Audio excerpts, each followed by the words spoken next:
మనకి రేపు September 9th నుంచి 28th వరకు ఏషియా కప్ జరగబోతోంది కదా.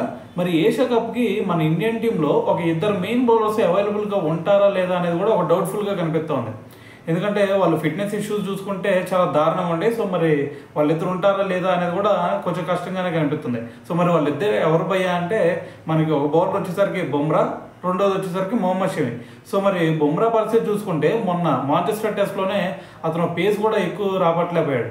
సో దాని తర్వాత ఇప్పుడు ఓవర్ వేదిక జరుగుతున్న మ్యాచ్లో కూడా అతను వర్క్లోడ్ మేనేజ్మెంట్ అని చెప్పేసి సో పక్కెళ్ళిపోవడం జరిగింది. సో మరి ఇటువంటి ఫిట్నెస్ ఇష్యూస్ ఉన్నాయి కాబట్టి మరి రేపు ఏషియా కప్ అయినా సరే అవైలబుల్గా ఉంటాడా లేదా అంటే డౌట్ఫుల్గానే కనిపిస్తుంది అనమాట.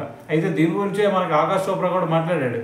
సో మరి బుమ్రా ఫిట్నెస్ ఇష్యూస్ చూస్తుంటే చాలా దారుణంగా ఉండే. మరి ఇప్పుడు ఇది ఓవల్ టెస్ట్లో ఒకవేళ ఆడకపోతే ఖచ్చితంగా రేపు ఇది ఏషియా కప్కి ఖచ్చితంగా ఆడితేరాలా. ఎందుకంటే మధ్యలో చూసుకుంటే 1 month గ్యాప్ ఉంది కదా.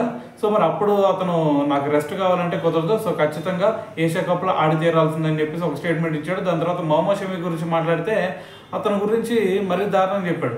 అంటే T20లో అతన్ని తీసుకోవడమే కష్టం అని చెప్పేసి ఒక స్టేట్మెంట్ ఇచ్చాడు. ఎందుకంటే అంతకుముందు మనకి ఛాంపియన్స్ ట్రోఫీకి ఆడిద్దామని చెప్పేసి దానికి ముందు T20లో ఆడితే దాంట్లో ఫ్లాప్ అయ్యాడు. దాని తర్వాత మొన్న IPLలో చూసుకున్నా సరే అంత ఆకట్టుకోలేకపోయాడు.